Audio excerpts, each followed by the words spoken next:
গল্পের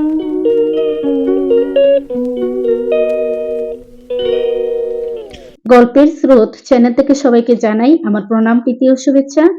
যদি এই চ্যানেলের নতুন কোনো বন্ধু হয়ে থাকেন তাহলে চ্যানেলটা সাবস্ক্রাইব করে রাখবেন, লাইক করতে ভুলবেন না, আর অন্যকে দেখার সুযোগ করে দেবেন, মানে চ্যানেলটা শেয়ার করে দেবেন। আর হ্যাঁ, গল্পের শেষে প্রতিদিন একটা করে নতুন প্রশ্ন থাকবে ভগবানকে নিয়ে। যদি উত্তরটা জানা থাকে তাহলে কমেন্ট করে জানিয়ে দেবেন, তাহলে বুঝতে পারবেন আপনি নিজেও ভগবানের স্মরণে আছেন। তাহলে চলুন আজকের গল্পটা আস্বাদন করি। রাধে রাধে। ভগবতী তুলসীর স্বামী ছিলেন জলন্ধর অসুর। এই জলন্ধর অসুর সাধারণ অসুর ছিলেন না, ভীষণ শক্তিশালী ক্ষমতাশীল অসুর ছিলেন। এই জলন্ধরের আরেকটা নাম ছিল শঙ্খচূড়। একসময় এই জলন্ধর রাবণ রূপে অবতার হয়েছিলেন এই পৃথিবীতে। মহাদেবের ক্রোধ যখন সমুদ্রে পড়েছিল, সেই সমুদ্র থেকেই জন্ম হয়েছে এই জলন্ধরের।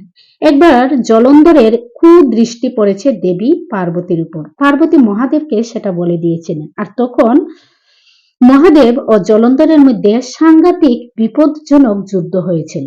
জলন্ধরকে মহাদেব পর্যন্ত হারাতে পারছিলেন না, তিনি ক্লান্ত হয়ে পড়েছিলেন। তখন অন্য দেবতারা ভগবানকে বললেন, ভগবান, এই অসুর জলন্ধরকে তো মহাদেবও পরাস্ত করতে পারছেন না, এখন কি করা যায়? কেননা জলন্ধরকে না মারলে আর উপায় নেই। তখন ভগবান বললেন, জলন্ধরের স্ত্রী অত্যন্ত পতিব্রতা সতী নারী, আর যার স্ত্রী পতিব্রতা সতী হয় তার শীতের সিঁদুর এত সহজে মোছা যায় না।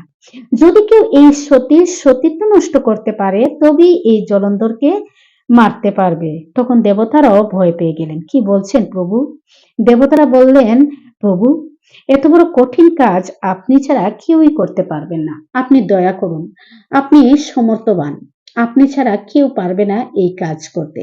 ভগবান বললেন, চিন্তা করো না তোমরা, আমি একটা উপায় বের করছি। ভগবান ইচ্ছে করলে নিজেই মারতে পারতেন এই অসুর জলন্ধরকে, কিন্তু দেবী লক্ষ্মী মানা করলেন ভগবানকে, কেননা জলন্ধর তো ভাই।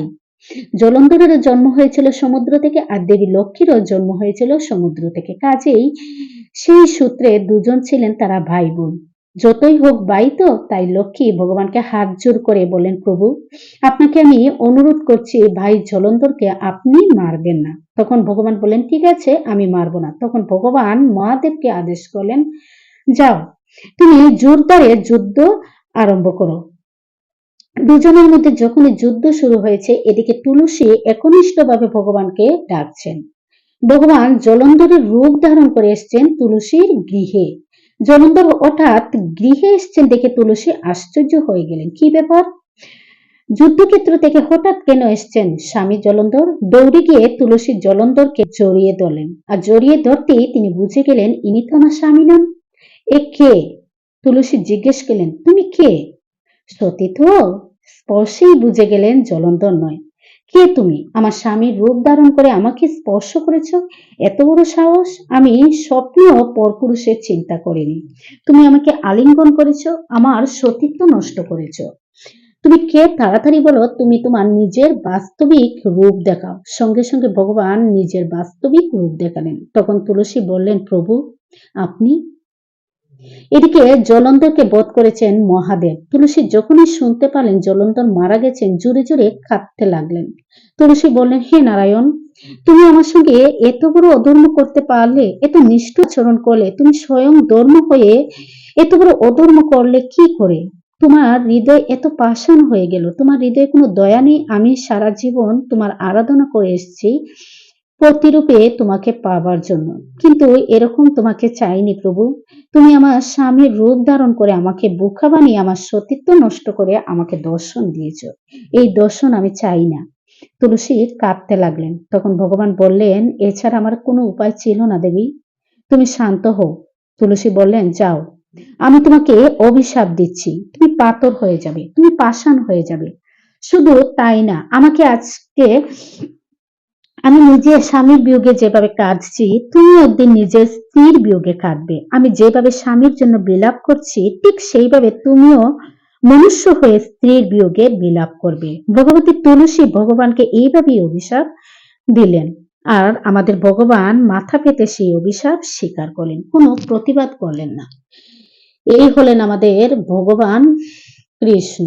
আর সেই অভিশাপের কারণেই ভগবান মনুষ্য হয়ে জন্মগ্রহণ করতে হলো। তাই তো তিনি শ্রীরাম রূপে পৃথিবীতে জন্মগ্রহণ করলেন। আর শ্রীরাম শ্রী রাধাকে শ্রী সীতাকে বিবাহ করেছিলেন। সেটা তো আমরা সবাই জানি, তাই না?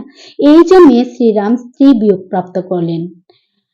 ভগবতী তুলসী সতী হয়ে গেলেন। ভগবান তুলসীকে বললেন, চিন্তা করো না দেবী, আমি যখন তোমার হাত ধরেছি, তোমাকে স্পর্শ করেছি, আলিঙ্গন করেছি, তোমাকে কথা দিলাম তোমার হাত কোনোদিনও আমি ছাড়বো না। এ হাত জন্ম জন্মান্তর ধরে রাখবো। সত্যিই তো ভগবান একবার যদি কারোর হাত ধরেন তার হাত কোনোদিনও ছাড়েন না। ভগবান বললেন, আজ থেকে তুমি আমার অত্যন্ত প্রিয়া হয়ে থাকবে। আমার ভোগে তুলসী অর্পণ না করলে আমি সেটা গ্রহণ করবে না। আজ থেকে সমস্ত জগৎ তোমাকে আমার প্রিয়া বলে জানবে। আজ থেকে তুমি বৃক্ষরূপে এই সংসারে পূজিত হবে। হ্যাঁ, ঘরে ঘরে তুমি পূজিত হবে। আর সেই আমি পাথর হয়ে পূজিত হব। আর তোমার সঙ্গে আমার বিবাহ হবে। আমি তোমাকে বিবাহ করব। ভগবতী বৃন্দা নিজের দেহ ত্যাগ করলেন, সতী হয়ে গেলেন।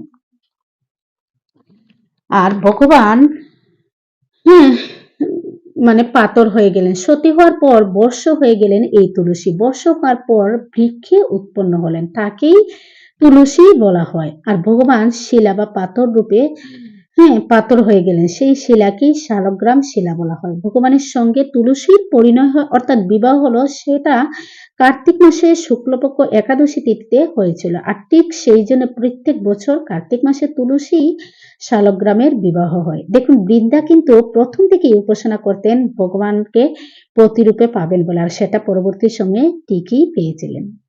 তাহলে আজকের গল্পটা কেমন লাগলো বৃন্দা দেবীকে নিয়ে? যদি এই ভগবতী তুলসীর গল্পটা ভালো লেগে থাকে তাহলে আমার চ্যানেলটা সাবস্ক্রাইব করে রাখবেন আর অন্যকে দেখার সুযোগ করে দেবেন, মানে চ্যানেলটা শেয়ার করে দেবেন আর লাইক করতে ভুলবেন না। আর আজকের প্রশ্ন হচ্ছে, তুলসীর স্বামীর নাম কি? আর তুলসীর স্বামীর জন্ম কোথা থেকে হয়েছিল?